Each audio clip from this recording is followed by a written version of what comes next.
Welcome! It's time to continue this series on World War I with yet another country that participated.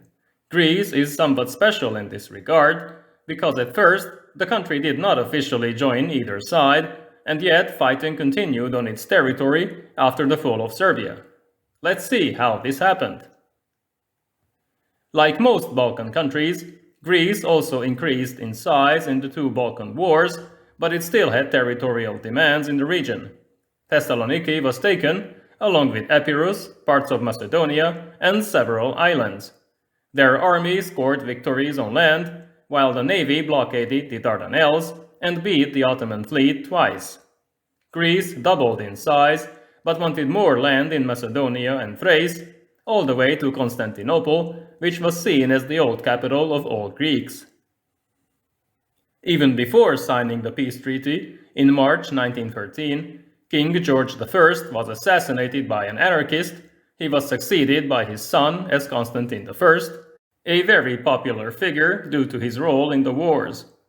The other major political actor was Prime Minister Eleftherios Venizelos, who had arrived from the island of Crete after a successful military coup and quickly became an influential character.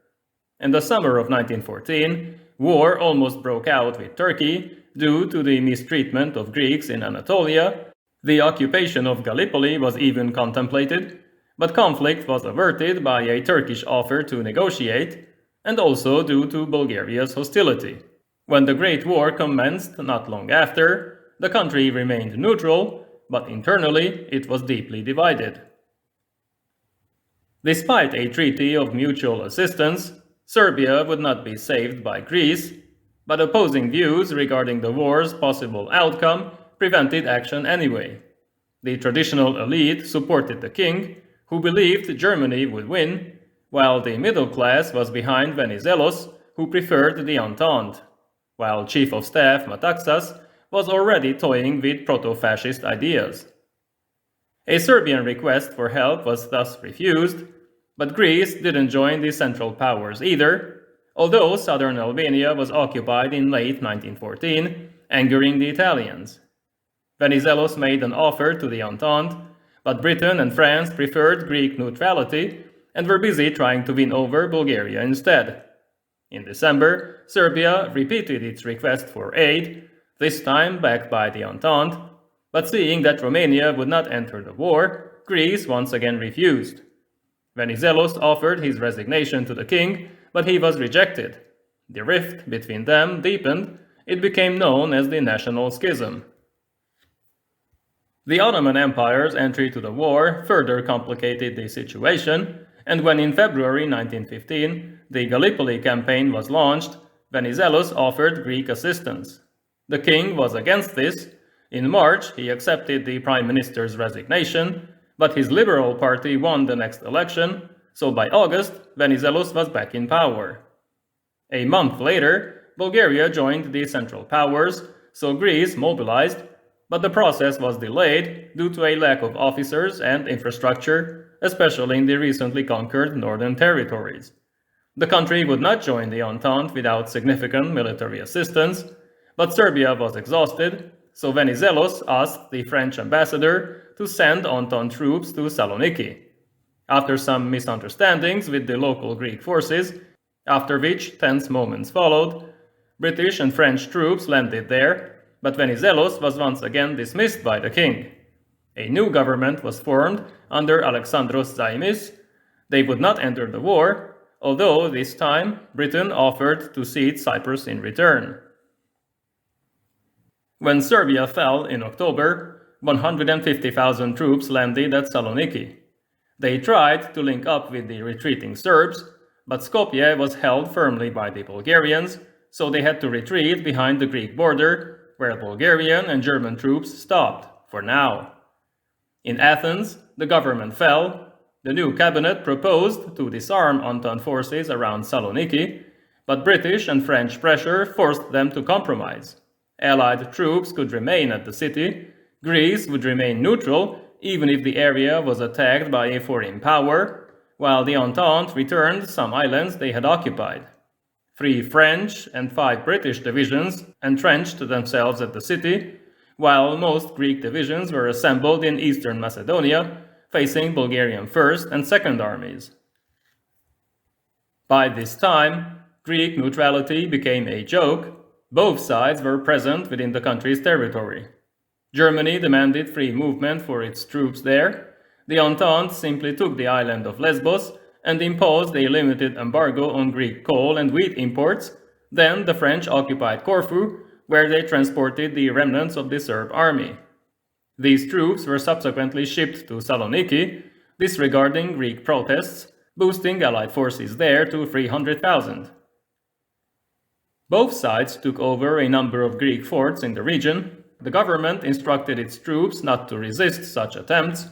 An Entente blockade commenced against Greek shipping, while martial law was declared in Saloniki by the local French general, who expelled many Greek senior officials.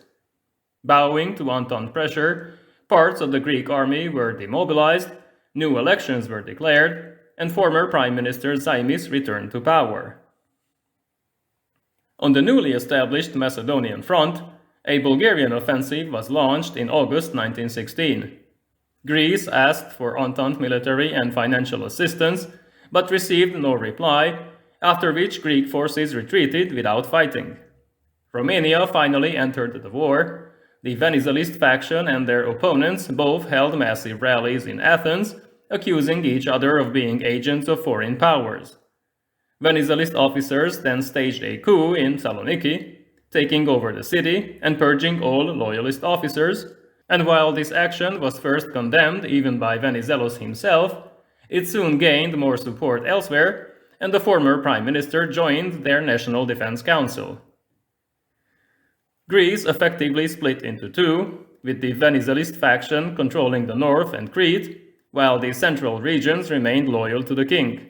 As Romania fell and the Macedonian front stabilized, clashes took place in Athens between the two factions, but Constantine I could only be removed after the Russian Tsar abdicated, removing his strong support for his relative. This took place in June 1917, after which the country was united under Prime Minister Venizelos and Constantine's second son, Alexander, although the Venizelist faction would have preferred a republic.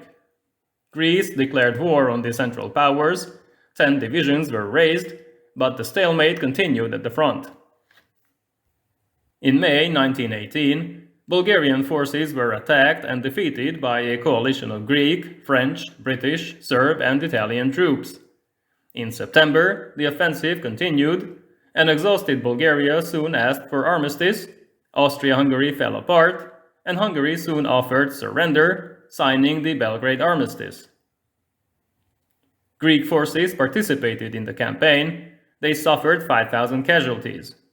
In the subsequent peace treaties, Neuilly-sur-Seine and Sèvres, the country gained western and eastern Thrace, along with Smyrna and the surrounding areas in Anatolia, but the war against Turkey continued until 1922, and the outcome necessitated the signing of an entirely new document in which the modern borders between these countries were established.